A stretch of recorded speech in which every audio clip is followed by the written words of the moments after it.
Can you hear me now? Yes, we can hear you okay. now. Okay. Right. Thank you for the nice introduction.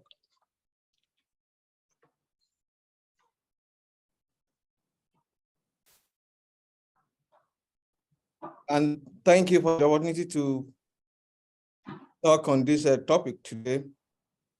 And thank you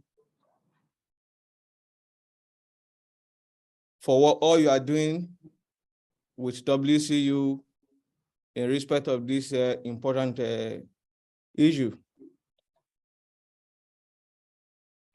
So today I will be talking on what New York State and the MTA, what we are doing regarding sustainability. What are the initiatives? What do we have in place? How are we reducing greenhouse gas emission, and what are we doing to, by extension, to fight climate change? Last semester, I was with WCU as FDI scholar and a teaching faculty with Department of Health. But currently, I'm working with the MTA as an environmental specialist. That is why I'm not in Westchester today to do this presentation in person.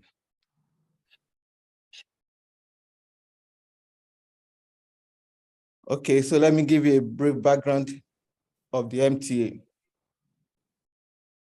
The acronym MTA stands for Metropolitan Transportation Authority of New York State. And some of us that are familiar with New York, especially the city, one thing you cannot take away from the city is the urban mass transit. You see the buses everywhere, you see the trains, they are everywhere. And that is the signature of the city. MTA is not just to operate the subway or to ride the bus. The responsibilities of MTA are far more than that. MTA is responsible for construction and development of railroads and bus lines. We operate, we maintain public mass transit here in the state of New York. MTA alone is serving about 15.3 million population.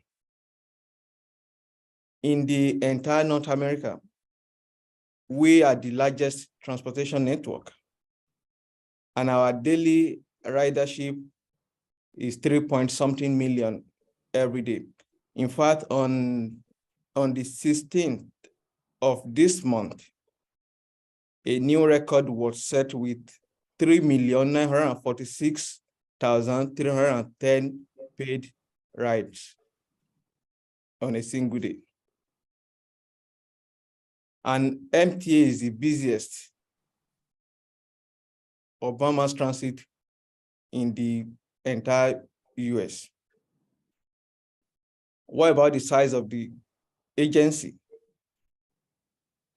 About 70,000 employees, 5,818 buses, 6,418 subways, and 2,352 commuter.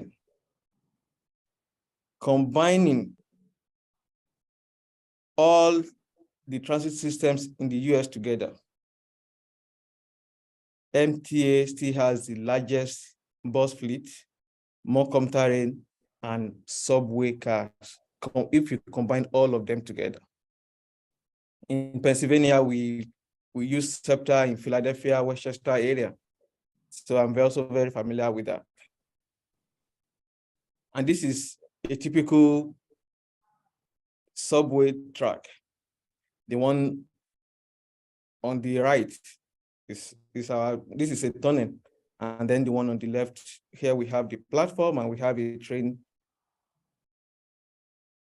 This is a train emerging from a tunnel. This is somewhere around Midtown Manhattan. And why do we keep extending our services? Because we want to make it more accessible. And by having more people riding the subway and using the bus, we will reduce the number of cars on the road. And by doing that, we are strategically reducing the levels of air pollution and other toxic compounds. And this is a magnificent view of the new Grand Central Madison, New York City. And we can see there how beautiful it is. This is an underground train. If you ever have to visit New York, I will suggest that you visit this site. So back to the main goal for today, the sustainability initiatives of the MTA. Late last year, the governor signed an executive order, EO 22, directing all state agencies to adopt a sustainability and decarbonization program. And some of the key elements in the EO 22 are reducing greenhouse gas emissions, reducing waste, low impact development. And when you talk about low impact development, you'll be looking at green infrastructure. So what are the benefits of this EO 22?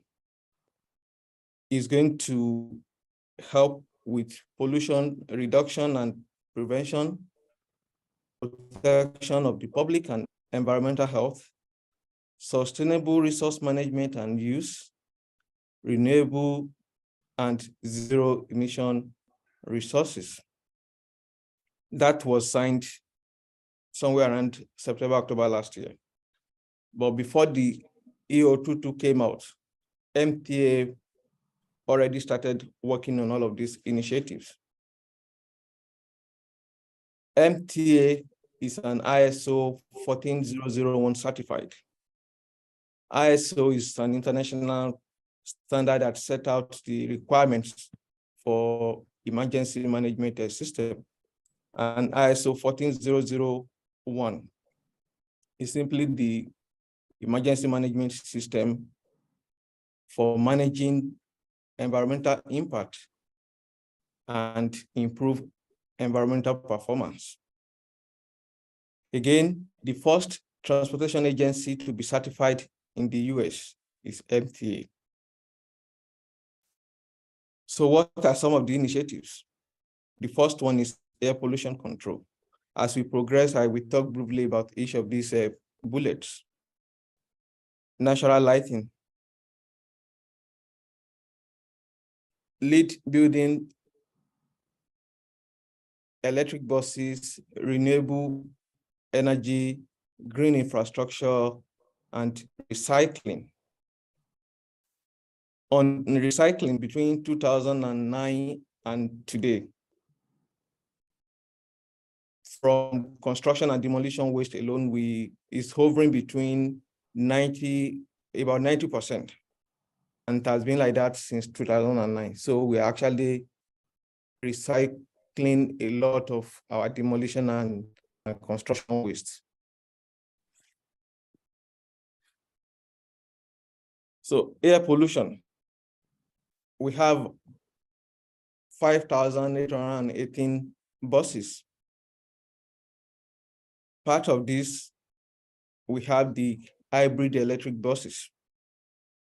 And even in our regular buses, we have a diesel particulate filter for air pollution control. And diesel particulate filter can actually reduce black carbon, elemental carbon, soot by about 85%. So by using hybrid electric bus alone, we have reduced air pollution by about 75%.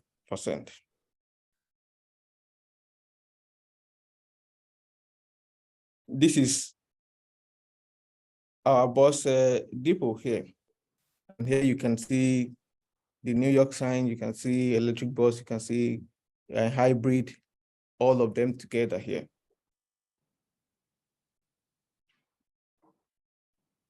LEED buildings, natural lighting. What is LEED? Leadership in energy and environmental design. And for you to be certified for you to have a building that will be certified as a LEED building, there are so many things you need to address. You need to address carbon, you need to address water, you need to address energy, you need to address waste, you need to address indoor environmental quality, you need to address health, you need to address other materials. This building is one of the LEED buildings here in New York City. And here alone, we can see the natural lighting.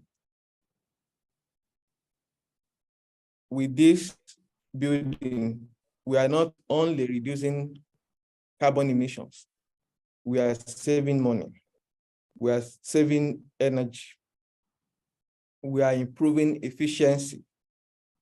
And what about the people that are using this facility? We are also improving their own health, because when you make a facility healthier, people using the facility will also benefit from that.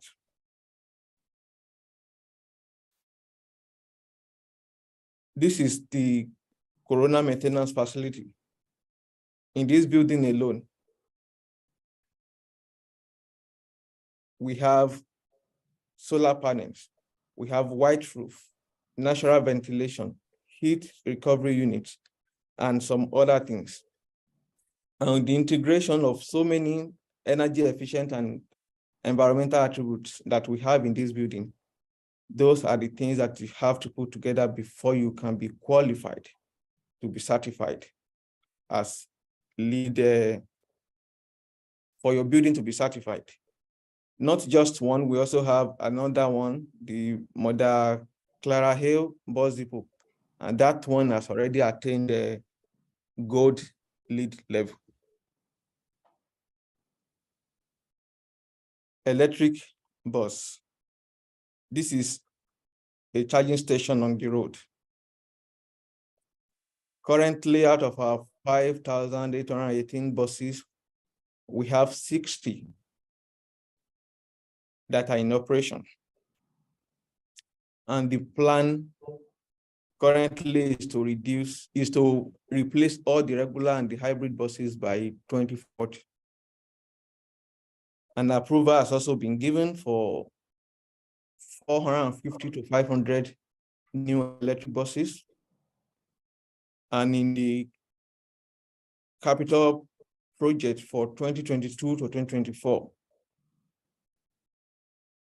about $1.1 billion has also been approved for this. And one thing we should also know about sustainability is that we have to, and for sustainability, for you to be able to even think about it, you need to satisfy the triple bottom lines of social, economic, and environmental. So if we are replacing all the buses with electric buses, it comes with a cost. Regular buses, I think about 700,000. One electric bus is about $1 million. And we don't want to put the burden on the passengers, on the riders. So that is why we are doing this in phases. Here is an outdoor charging station for our buses. And again, when we are importing more, we need to build more charging stations. That is why we have this in phases. This is the indoor charging station.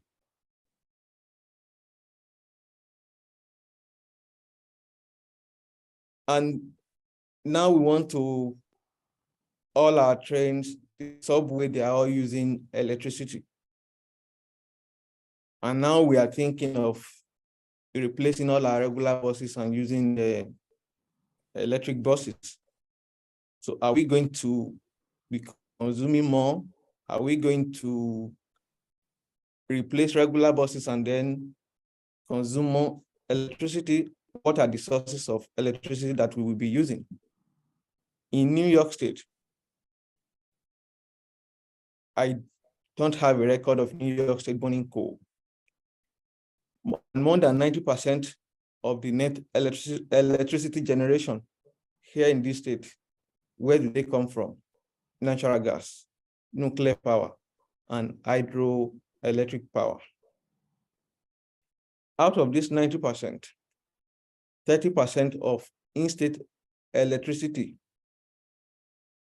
comes from hydroelectric power, wind, biomass, and solar plants.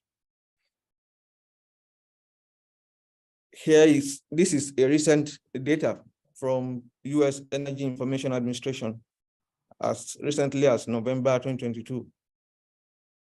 Total net electricity generation, hydroelectric 22%. This is our 30% from the renewable energy sources. Hydroelectric 22%, wind 3%, solar 3%, and biomass 2%.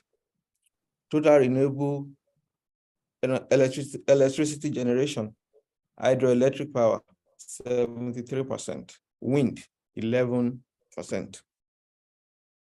And it will also interest you to also know, now we have seen a generation, now look at consumption.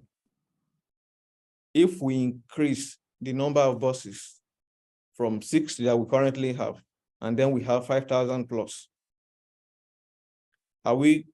what percentage of the in-state electricity are we going to be consuming?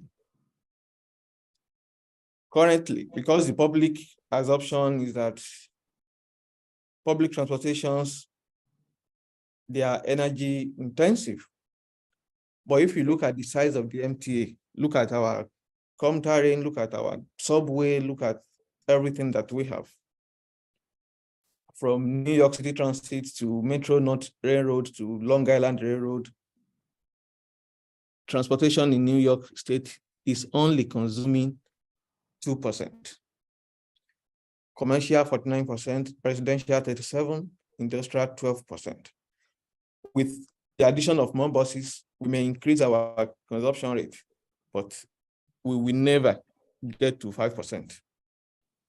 And with that, we are going to lower carbon emission. We are going to reduce the level of pollutants in the atmosphere. This is as part of the initiatives. Now, what MTA is doing is to install solar panels on some of our buildings.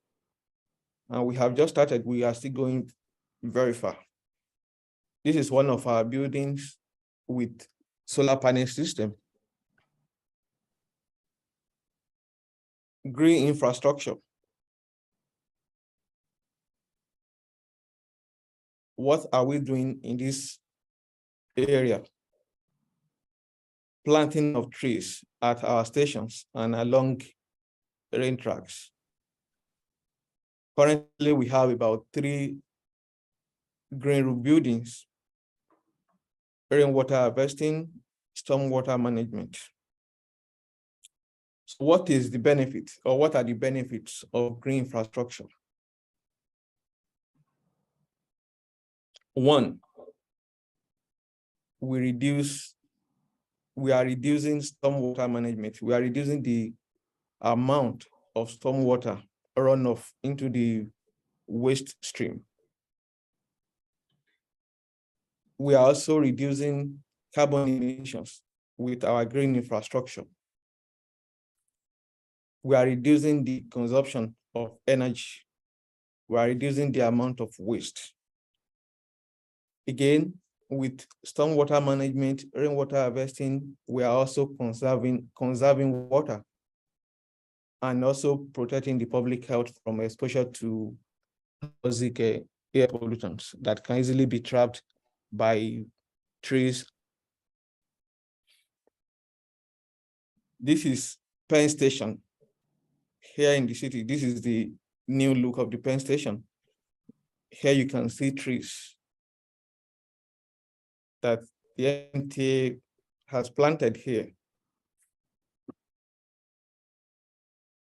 This is the green roof at Mother Clara Hill Depot. In this building alone, this is the building that I mentioned earlier and that has attained the LEED Gold certification level. This is the green roof here, and in addition to the green roof that we can see here, we can also see the heat recovering unit system. And this is also helping with the air circulation. And when we have this, again, we reduce energy consumption and we also save cost. We lower carbon emissions. This is another facility with green roof. Green roof, mostly when you say this to people, it doesn't really make a lot of sense to them. But down the road, if you are building a house and you have the design and you can have enough money to install green roof, then you will know the benefits down the road. Or if someone is renting a place, we may not really appreciate the value of green roof. And this is some of what we do with our rainwater harvesting. MTA currently has about 3 or 4 subway bus wash stations. And what do we do there? We harvest rainwater. As part of our stormwater management, also, we have yards. Instead of all of this thing running into waste stream, we harvest them and we use them to wash our buses. So they will come into this yard and then we use the same thing to wash them instead of just allowing all the rainwater to just flow away or go into the stream.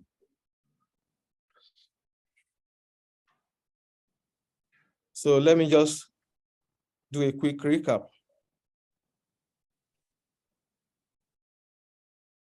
If we want to reduce greenhouse gases and other toxic air pollutants, it is important that we encourage urban mass transit, because with this, we are going to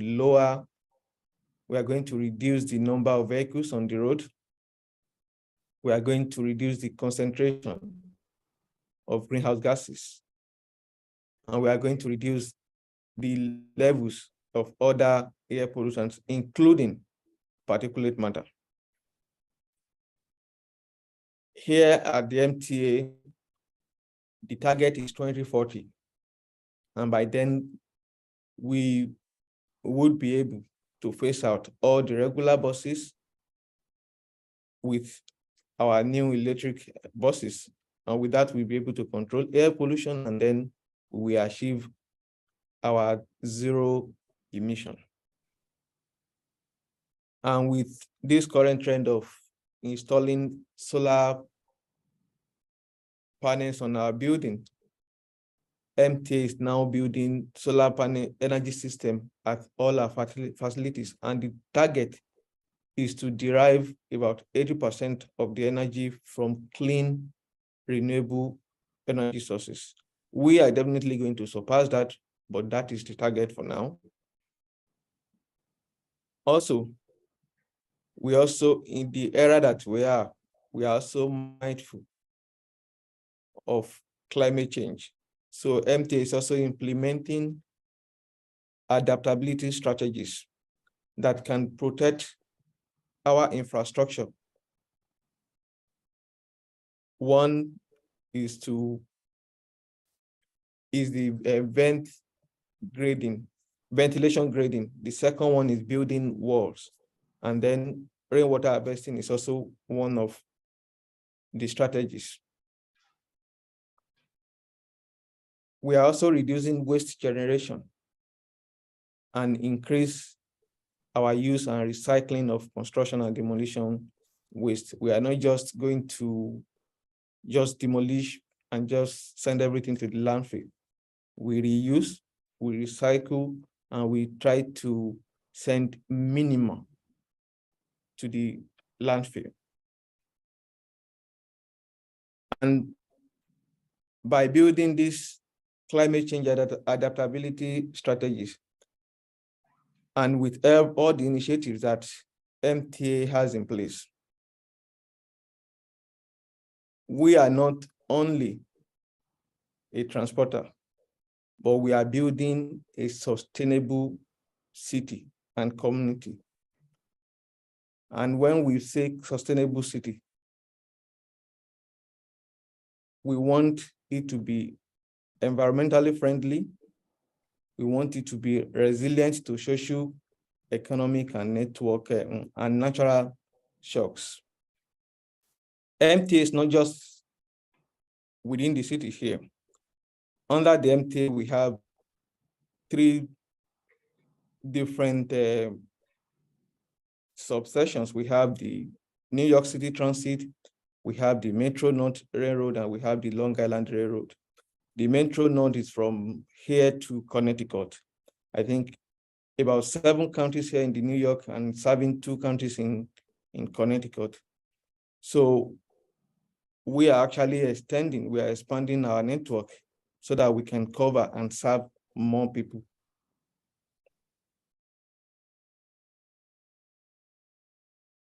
I would like to thank the Vice President, Design Services and Chief Environmental Engineer at MTA Construction and Development. He provided almost all the beautiful pictures that we have seen so far. And I'm very thankful also for his leadership. Thank you, Professor Thomas Abdullah. I also would like to thank my immediate supervisor here, Ms. Jennifer, and the Director of Sustainability, Kate, for the information, and MT as well. To Dr. Flem and the Office of Sustainability, thank you for the opportunity to participate in this seminar. Here are the references, and if anyone is interested in the sustainable mass transit challenges and opportunities in urban public transportation, if you want to read more about MTA and what we are doing, where we are, the last reference here, the book is out, so anyone can grab that. Thank you for your time, and this is also a good picture. This is also our tracks, so you can see all the tracks that we have here. Thank you. So we can.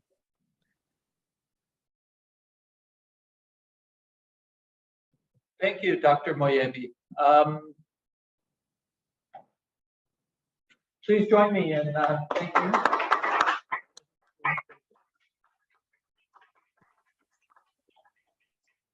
Very good. I know there are lots of questions here in person, and I imagine there are online as well. Perhaps we could start with a question here from 255A, and it might be easiest if someone has a question to come sit here. It might be easier for Dr. Moyebi to hear.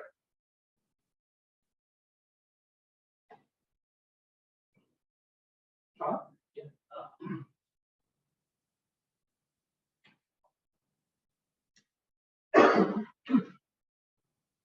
How you doing? Thank you. That was a really, really informative presentation. Thank you very much. I was curious. It seems like the MTA is honestly one Sorry, I again needed for the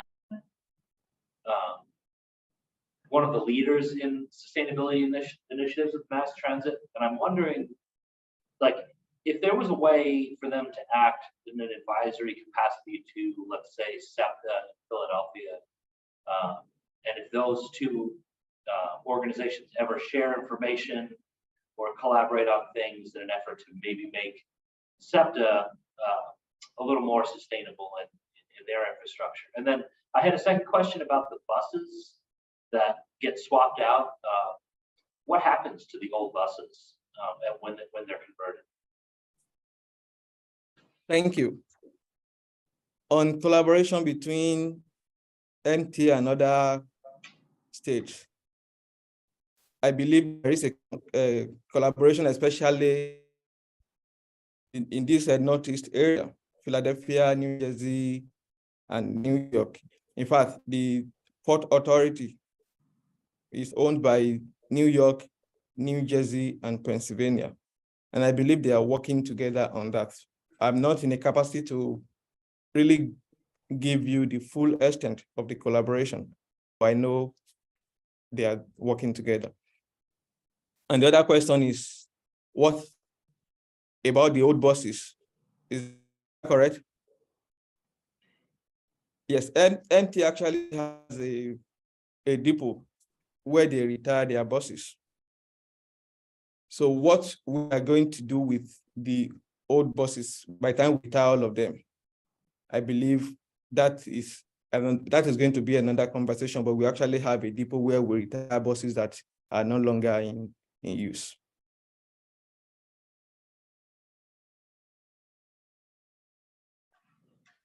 Thank you. Thank you.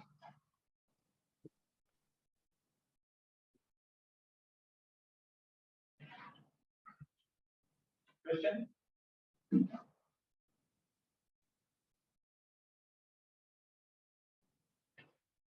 Hello. Thank you for the presentation there.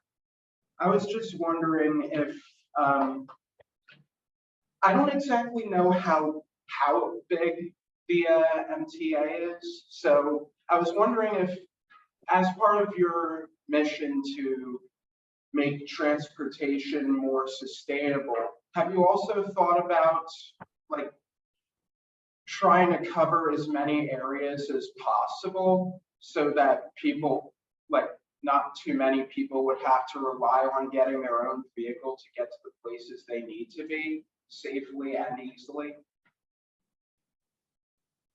Yes. You know, I think what you are considering is the urban sprawl. Is that correct? Thinking about how do we Urban sprawl, Urban sprawl. the extension of urban areas into low density suburban communities that are harder to serve with public transit? Is that what you're referring to? Yes, that's pretty much it. Okay. Yes, that is one of the things that MTA is actually doing now. We are, like I mentioned earlier, our Metro North Railroad alone is covering 7 different counties here in New York State and 2 in Connecticut, and we keep expanding. There are, other than the New York City Transit, Metro North Railroad, Long Island Railroad, we also have the CDTA, the Capital District Transportation Agency. There are other transportation agencies within New York, depending on your location. Because even when I was in upstate, do I really drive? No, because we have buses everywhere. And here in the city, I don't even drive. I take the train. 70,000 employees here. All of us, we ride the train and the buses every day. And people, we don't live in the city. People come outside the city and we have other means of transportation to get here. So yes, MTA is expanding, MTA is extending, and if we need to achieve zero emission, definitely we have to cover the nooks and crannies of the state, and that is exactly what MTA is doing. Okay, and yeah, somebody corrected us. It's suburban sprawl, not like primary urban sprawl. But yeah, thank you for that. Thank you.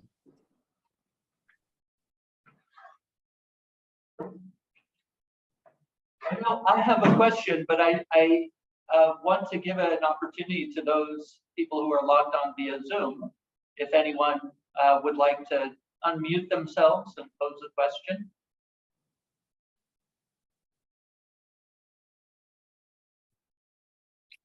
Brad, We have one on Zoom. okay. That's my question. The one about initiatives. Hi, thank you very much. Very impressive initiatives, and I was just wondering what you can tell us about efforts to get people out of their cars and onto MTA vehicles, whether they be trains, buses, whatever. I'm a fairly frequent traveler to New York City on Amtrak, and I also ride the subway when I'm there. I love to walk as well. And but I know there was a question of raising the tolls greatly and the tunnels that bring cars, many of them from New Jersey, into the city, and the state of New Jersey protested strongly about that, and the governor actually. And so I was just wondering what is being done in that case or other cases to get people out of their cars and onto MTA vehicles. Thank you. Yes, I read about the congestion pricing that New Jersey governor protested about. I really don't know much about that. But here in New York City, one factor that we always take you out of your car is parking. People find it difficult to find parking here. So with that, nobody is even going to plead with you or convince you to use the subway. Because with the subway, there is no traffic, you can easily get around and you have them everywhere. And again, when you now with the current leadership at MT and what and everything that is going on, if you make it safer for people, a lot of people will ride it. And now MT is all our substations, our stations, they are safe now. So now we are having a lot of people coming back to ride the train. Previously, I think it was about 2-point-something million ridership, but now we are hitting 3.7, 3.8. On March 16th, it was 3.9 million.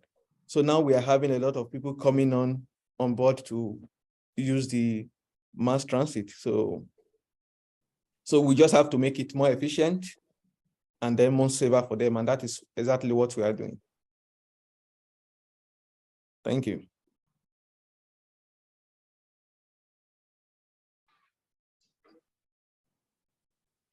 I have a question.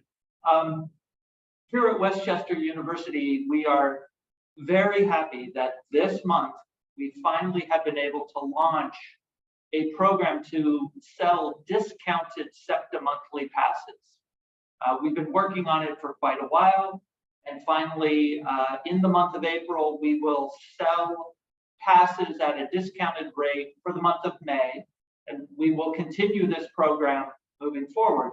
It's one example of a university working with a public transit agency, but I know that there are other cities and colleges and universities that have provided programs that give all of their students access to steeply discounted public transit passes. And I'm wondering if the MTA has any programs that make it easier and more affordable for college and university students and employees to take public transit.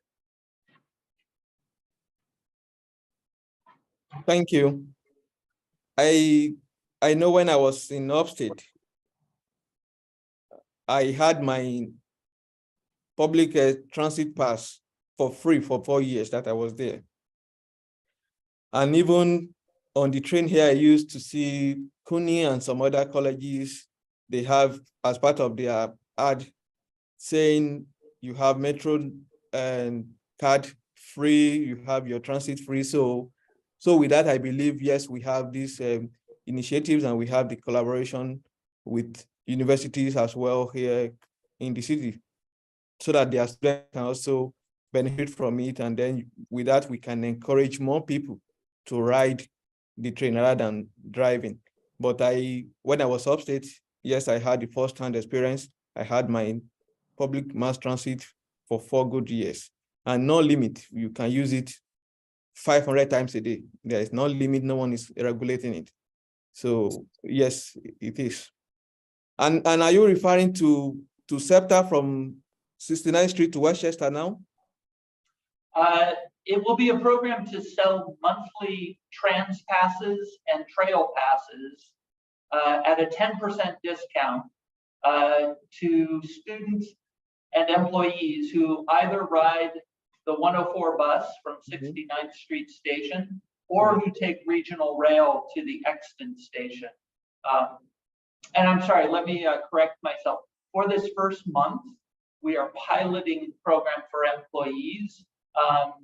We need to work out some administrative issues, but we hope to offer this to students as well as soon as we can, hopefully within a month or two. Oh, that would be great. Thank you. I do have one more question, but I don't want to dominate the space. I don't know if Professor Ruswick or some of the other attendees on Zoom have a question. Yes, I have a question. Okay. Thank you for this wonderful presentation, Dr. Moyebi. This is actually a plausible idea, you know, getting people moved from one point to the other and then minimizing environmental problems. That is plausible. My only question is, you are not a security expert, that I know, but people have been having problems with like shootings in this transit lately. What is, like, how can MTA convince the people that they actually need to use the subways, considering the security concerns? And secondly, in your presentation, you mentioned Obama Transit most times. Like, what is that? Or did I get it wrong? Or is it some kind of what? Obama Transit? No, there's nothing like Obama Transit. Urban Mass Transit. Oh, Obama. Okay, good. Right, thank you. You're welcome. So again, you're talking about how do we make it safer for people to use, right? Yes. Now, MTA has cops at all the stations to keep people safe, to protect riders, and not just at the stations. Now you have cops riding the train with the passengers. And again, you know, I'm not trying to minimize this, but when you listen to the news, for instance, something that happened maybe last year or thereabout, and when the prosecutors or the investigators, whenever they go to court or they talk about it, you know, if you are listening to it for the first time, what will you feel? You feel like, oh, this is recent. I have been riding the train now since December, like every day. I haven't had such experience. I'm not saying it's not happening, but it's not, now MTA is addressing that. You have cops on the stations, you have them riding the train with the passengers. So with that, people are now moving back. People now feel safer and they are now coming back to ride the train. So MTA is doing everything to ensure the safety of the passengers as well. Thank you very much.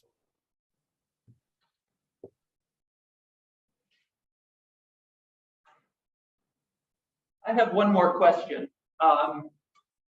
One of the barriers to more consistent use of public transit services has been that, particularly in suburban areas, it's often a long potential walk from somebody's origin to a bus or rail station before they can then take public transit to their final destination. And one way that many transit agencies have dealt with this is that they've made it easier to bicycle, to connect bicycling networks and bicycling to the public transit network. Are there things that MTA is doing to make that connection between bicycling and public transit safer and more convenient for their potential riders? I'm not sure if the bicycling is part of MTA initiative, but I know the city has that option. So there are bicycle stations within the city where you can just go there, you ride it, and then to wherever you want to go to, and then you have that, and you return it whenever you come back. So I know the city has that option for people who don't want to walk a long way to get to wherever they are going to. And MTA also has some of the stations, they have the suburban areas. They have parking lot where people can just drive. Maybe if you don't want to walk, you can drive maybe 2 minutes to get to wherever you're going to. But if you're like me, you may want to just walk down. So now, yes, I know the city has that bicycle option, but I don't know if that is part of MTA initiative or not. And what also in MTA is not just building the tracks to bypass a city. What MTA is actually doing is to make it more accessible by making it closer to the people so that you can actually walk down to the station wherever you may be. And then we have buses. If you can take buses from your location to the station to take the train. So we make it accessible so that people can, and if you take the bus from one location to a stop where you are going to ride the train, you just transfer, you are not paying additional fee. So that is part of the initiatives. Thank you. We are at 12:50, and this is a traditional stopping time for classes on Wednesdays at Westchester University. So those of us who are in the audience today who need to leave for another class or meeting, please feel free to do so. But before you do, please let's thank Dr. Moyebi one more time for his presentation.